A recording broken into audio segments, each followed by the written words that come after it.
Daily. Taste the Daily. தம்பி விஜய் அவர்கள் ஏற்கனவே அவர்கள் கட்சி ஆரம்பித்து ஒரு வருடத்தை நிறைவு செய்து 2ஆம் வருடத்தில் காலடி எடுத்து வைக்கிறார்கள் என்று அவங்க இன்னும் கொஞ்சம் மக்களோடு மக்களாக வர வேண்டும் என்பதுதான் எங்களை போன்றவர்களின் கருத்து. இன்விசிபிளாக இருந்ததுலேருந்து விசிபிளாக வரணும். இன்விசிபிள்னா பொலிட்டிக்கலி இன்விசிபிள். திரைத்துறையில் நான் சொல்லலை. இன்னும் பனையூரிலிருந்து பணியூருக்காக பணி செய்வதற்காக ஊராக செய்தால் அது சரியாக இருக்கும் என்பது எனது கருத்து. ஆனாலும் ஓராண்டை தாண்டி ஓராண்டு ஆயிடுச்சுன்னு சொன்னாங்க, அப்படி தானே? கரெக்ட். அதுக்கு எனது வாழ்த்துக்களை நான் தெரிவித்துக் கொள்கிறேன். எந்த அரசியல் கட்சியாக இருந்தாலும் நடை போடுவதற்கு எனது வாழ்த்துக்கள். அதே மாதிரி நேற்றைய பட்ஜெட் மிகவும் மகிழ்ச்சிகரமான ஒரு பட்ஜெட்.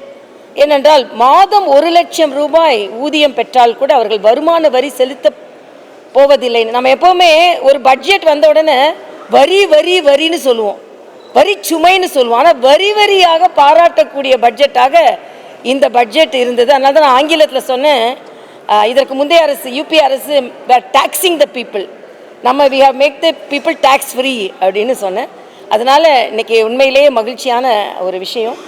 ஆனால் எனக்கு ஒன்று வருத்தம் என்னென்னா, தமிழகத்தை சார்ந்தவர்கள் தமிழ்நாடு அப்படின்னு பேர் இல்லை.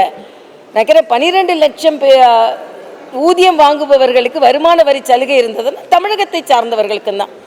தமிழ்நாடுன்ற பேர் பட்ஜெட்டில் இல்லைன்னு சொல்கிறவங்க, உங்களோட ஆட்சியை என்ன மாடல்னு சொல்கிறீங்க? திராவிட மாடல் தான் சொல்கிறீங்க.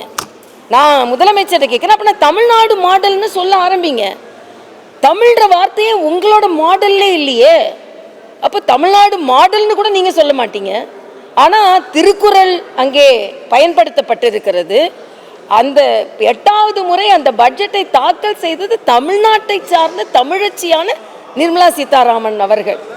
ஆக இங்கே தமிழ் பெருமைப்படுத்தப்பட்டிருக்கிறது, தமிழ்நாடு பெருமைப்படுத்தப்பட்டிருக்கிறது, திருவள்ளுவர் திருக்குறள் பெருமைப்படுத்தப்பட்டிருக்கிறது என்பதை எல்லாத்தையும் தாண்டி சகோதரி கனிமொழி சொல்கிறாங்க, இது பீகார் பட்ஜெட்டு நாங்கள் தாக்கல் செய்தது. நான் போன முறை தேர்தலுக்கு உங்கள் வியூக அமைப்பாளர் யார்? பிரசாந்த் கிஷோர். அவர் எந்த ஊரை சார்ந்தவர்? பீகாரை சார்ந்தவர். ஆக உங்கள் வியூக அமைப்பாளராக பீகாரை சார்ந்தவர் இருக்கலாம்.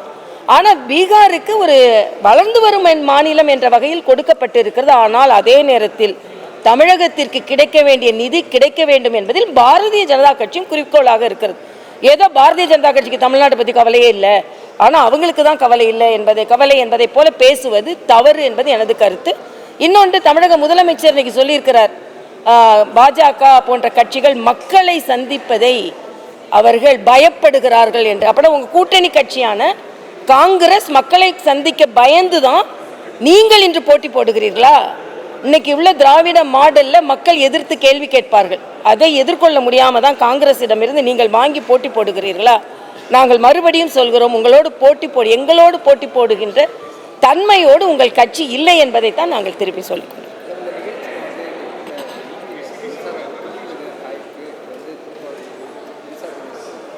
இல்லை, அதுதான் நான் சொல்கிறேன். இது மட்டும் இல்லை, நான் அன்னைக்கு ரயில்வே துறையில் ஒரு நிகழ்ச்சி நடக்கும்போதும் கரண்ட் கட்டாச்சு. அதுக்கு காரணம் மாநில மின்சாரத்துறை.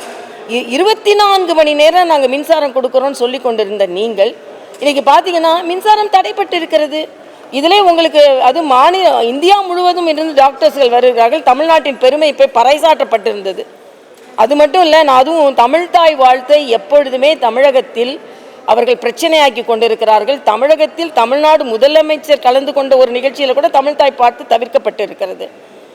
ஆனால் ஒரு மத்திய அரசின் நிறுவனமான இங்கே நான் ஜிப்மரில் கூட தமிழ்தாய் வாழ்த்து கட்டாயம் பாண்டிச்சேரி தமிழ்தாய் வாழ்த்து பாடணும்னு ஒரு சட்டமே போட்டேன். அதே மாதிரி இங்கே ஒரு மத்திய அரசின் நிறுவனமாக இருந்தாலும் அழகாக தமிழ்தாய் வாழ்த்தை தவறு இல்லாமல் பாடி, தம்பி உதயநிதி கலந்து கொண்ட ஒரு நிகழ்ச்சியில் தவறாக பாடினாங்க, அதெல்லாம் கூட அவங்க கரெக்ட் பண்ணாமல் கூட இருந்தாங்க. அப்படி இல்லை, அழகாக பாடினார்கள். அப்படி சொன்ன உடனே ஒருவேளை யாருக்கோ தகவல் போய், ஓஹோ இப்படிலாம் சொல்கிறீங்களா, பவர் இருந்தால் தானே சொல்வீங்க, பவர் கட் பண்ணுறோம் அப்படின்னு கட் பண்ணாங்களான்னு எனக்கு தெரியல.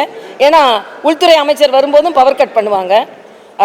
பாரதிய ஜனதா கட்சியை சார்ந்தவர்களே தான் பெரிய நிகழ்ச்சியில் கலந்தால் அதுக்கு பவர் கட் பண்ணுவாங்க. இது ஒரு டைப் ஆஃப் பவர் கட். நீங்கள் எவ்வளவு கட் பண்ணாலும் எங்கள் பவர் ஏறிக்கிட்டே தான் போகும் என்பதை நான் தெரிவித்துக் கொள்கிறேன்.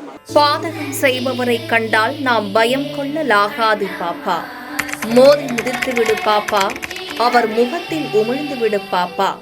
அண்மை செய்திகளை உடனுக்குடன் தெரிந்து கொள்ள இணைந்திருங்கள் எம் நாடு தொலைக்காட்சியுடன்.